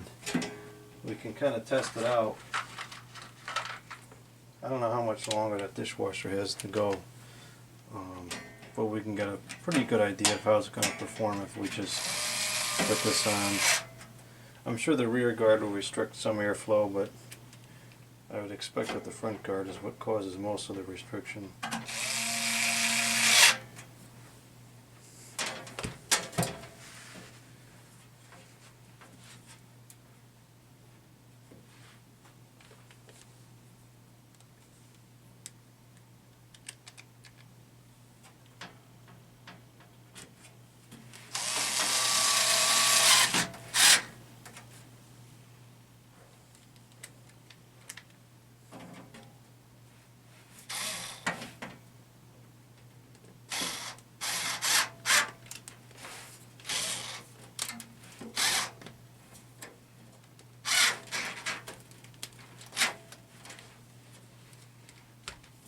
I don't know if the frame is bent or what, but the guard is totally not fitting on here the way that it's supposed to.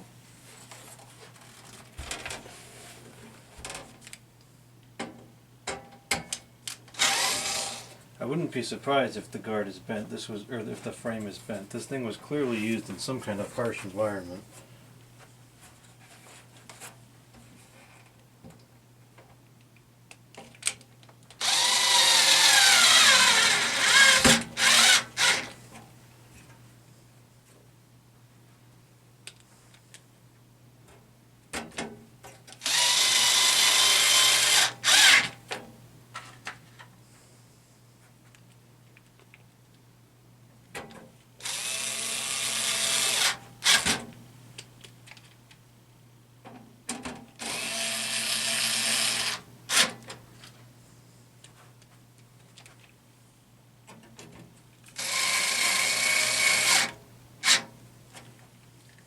Okay, now we can test it out again and see how it performs when it's relatively clean and the motor is in good working order.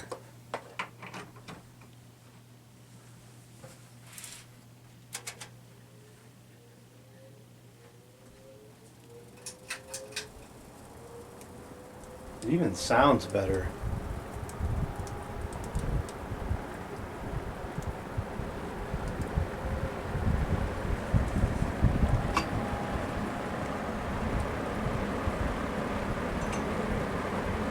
I would say it's easily running twice as fast as it was before, and it's probably moving about as much air as it was on high now.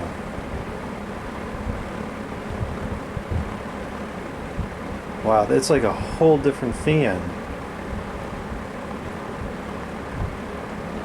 Look at the balance on this thing. Actually, it's pretty good. The blade's in very reasonable balance. That's a pleasant surprise. Alright, this is much more reasonable airflow now. Actually, this is strong enough. I'm going to put the camera off to the side so it doesn't get into the airstream. Wow, it really is moving about as much air now as it was before on high. And it's running much faster and it sounds much better.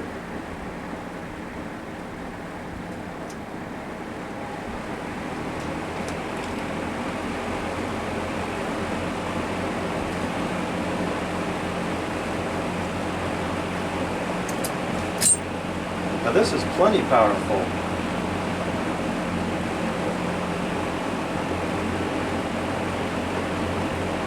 This is very strong now. It does have a bit of an annoying sound to it. I wonder if there's a notch or a chip in one of the blades somewhere. It's in perfect balance too.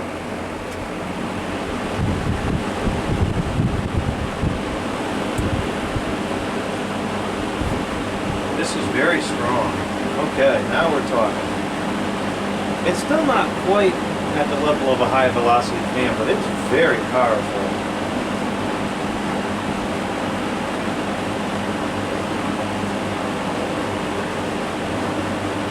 It's hard to say if this is more powerful than the plastic moves or not. It moves air very differently. It throws a lot more air out to the sides than it does straight to the front.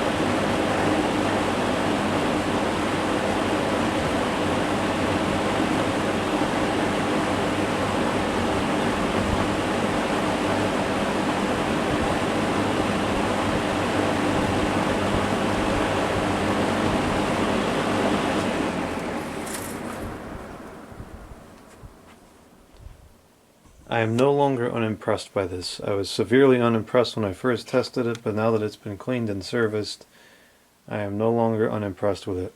Now it's performing as I would have expected.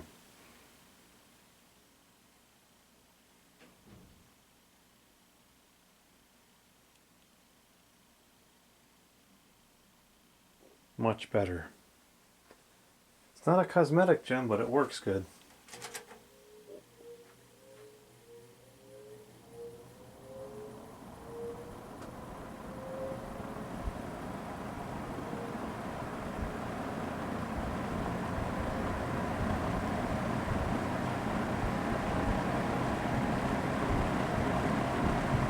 I can't believe how much faster it's running than it was before. This thing was in sad shape. Still doesn't look the greatest, but it's mechanically in very good condition now. Alright, well now we'll just wait for the dishwasher to finish its work and then put the rear guard back on, and this will be ready for use.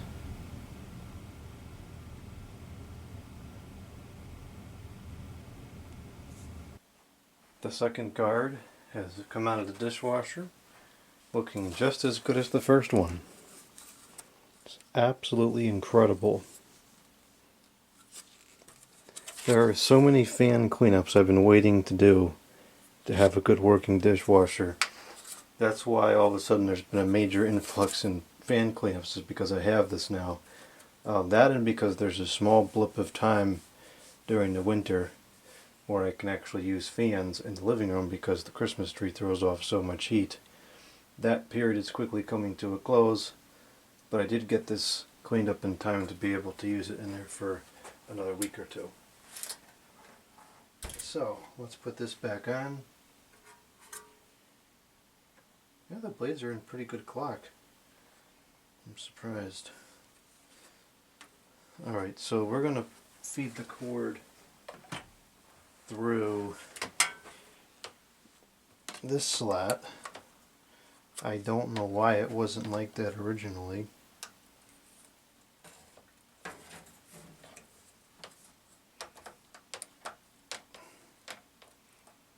Hopefully we can get it without it breaking.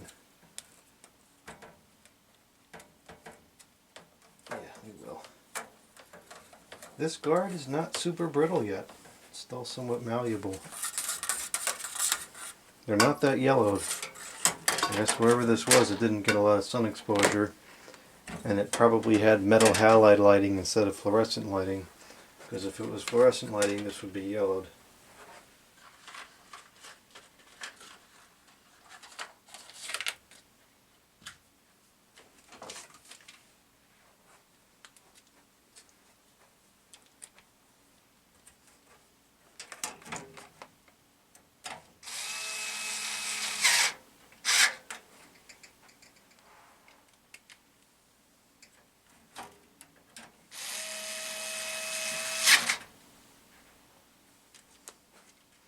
This guard is fitting much better.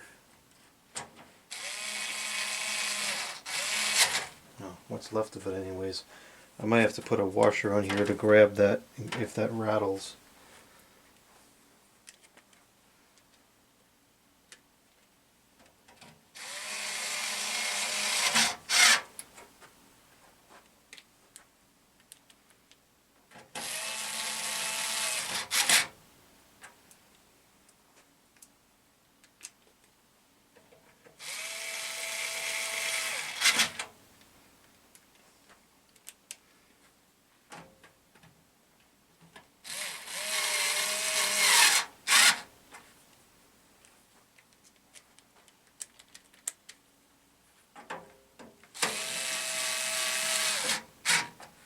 Might have a rattling issue over here too. The way this cord is just so concerning, especially with the extra bend it had since whenever the guard was taken off the first time, or whatever time it was when it was put back the wrong way. Alright, so now both guards are on. It's much heavier than the plastic one. It's a heavy blade. Let's test it one more time. We got our power measurements. We got a couple more volts now. We got 120.7 volts. I don't know why it's higher than it was before. I don't think I had a lot of stuff on before. Maybe I did. Anyways, let's see if there's any difference in the power consumption like there is the performance. I think it was 1.3 amps on low before. Let's see what it is now.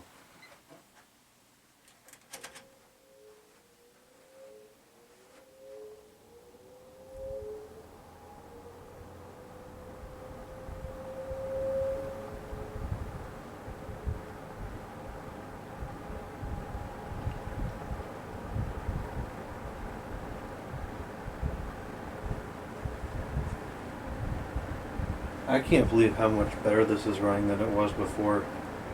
Well,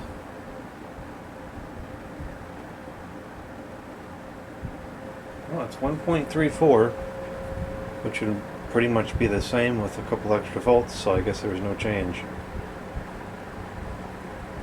It's running so much faster than it was when we first tested it.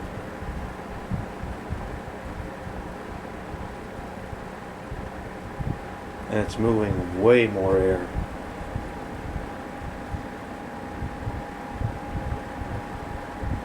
It really is incredible how just a little bit of dust on the leading edge of the blade and a little bit of dust built up on the guard can cut down the performance so drastically.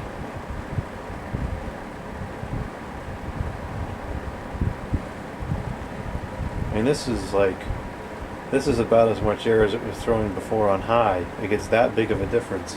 And now the power is only 1.30, and if it was a couple of volts lower, it'd probably be like 1.25.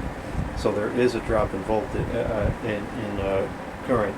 That's what I was expecting, because now the motor should be under less load with the free bearings.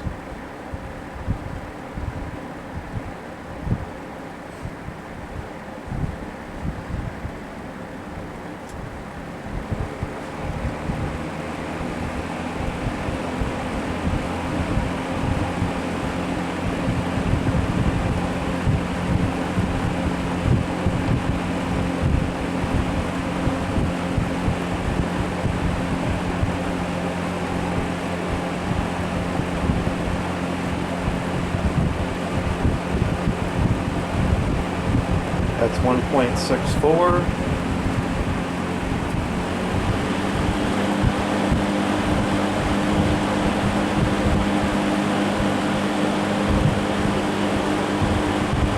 And that's 2.54 out of 2.4. That's a reasonable margin of error. There's a good chance this was tested at 110 as opposed to 220.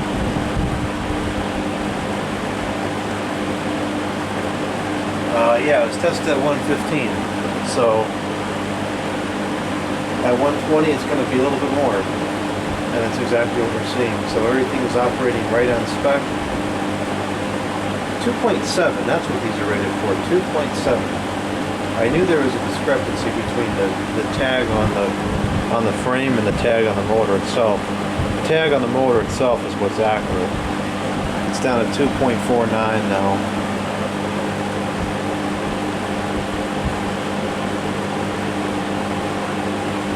This is running really nice. And it's in pretty good balance too, I'm surprised. I wouldn't even try to correct it, it's so good. And it's strong. It's not high velocity territory, but it's very powerful.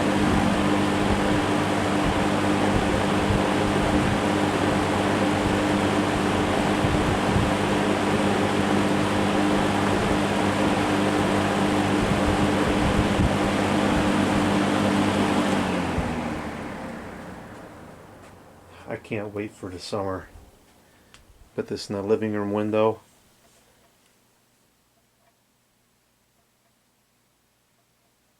That west side window where I always put the fan. It's going to be great.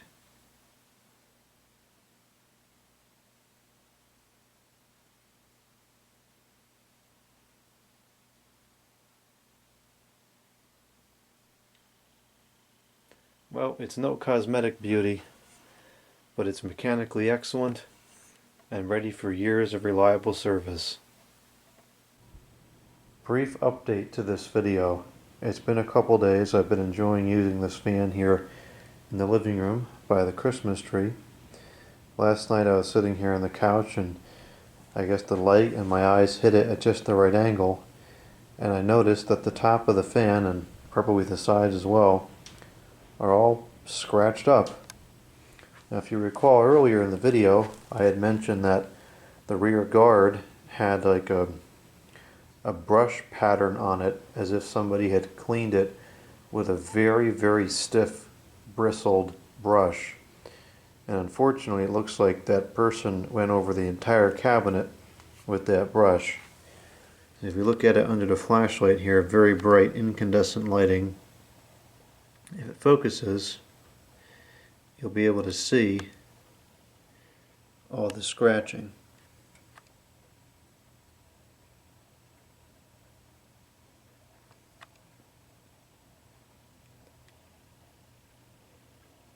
I don't know what kind of brush was used. I imagine it had to have been some kind of metal brush, because I can't really foresee a plastic brush doing that. Well, actually, you know what? I guess there are some pretty stiff bristled plastic brushes.